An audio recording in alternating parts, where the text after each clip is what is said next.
அனைவருக்கும் வணக்கம்.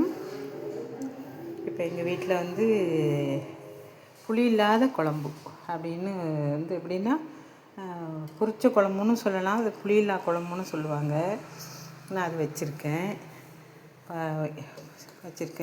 அது பார்த்திங்கன்னா நமக்கு ஆட்டுக்கறி குழம்பு மாதிரி இருக்கும். அந்த குழம்பு நம்ம வச்சோம்னா இதில் வாழைக்காய், முருங்கைக்காய், கேரட், முட்டை எல்லாம் போட்டிருக்கேன்.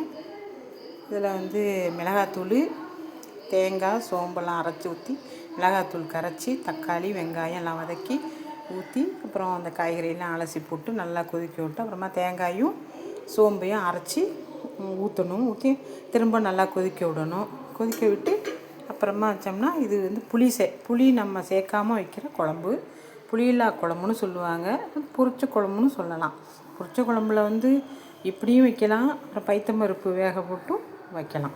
ரெண்டு மாதிரியானதும் இது வைக்கலாம். இப்போ நான் உங்களுக்கு இந்த வீடியோ இப்போ நான் எடுக்கிறேன் அப்படின்னாக்கா, இந்த இந்த இதில் சத்து மாவு கொடுக்குறாங்கல்ல, உங்களுக்கு மாசமாக இருக்கிறவங்களுக்கு சத்து மாவு கொடுக்குறாங்கல்ல, அந்த சத்து மாவை நீங்கள் ஒரு பாத்திரத்தில் அது மாதிரி பிரித்து கொட்டி, நாட்டு சர்க்கரை போட்டு, அளவான நாட்டு சர்க்கரை போட்டுங்க, அளவான தேங்காய் திருகி போட்டுக்கோங்க, 2 ஏலக்காய் போட்டுக்கோங்க வாசத்துக்கு, கொஞ்சம் சால்ட்டு போட்டுக்கோங்க, கொஞ்சோண்டு போடணும். போட்டுட்டிங்கன்னா போட்டு இது மாதிரி நல்லா கெட்டியாக பிசைஞ்சிருங்க. இது நல்லா கெட்டியாக பிசைஞ்சிட்டு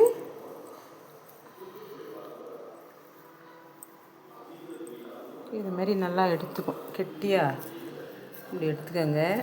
இது மாதிரி உருட்டிக்கங்க. உருண்டையாகவும் வச்சுக்கலாம், இல்லை நான் செய்கிற மாதிரி நீங்கள் கொழுக்கட்டை அப்படி பிடிச்சிக்கலாம்.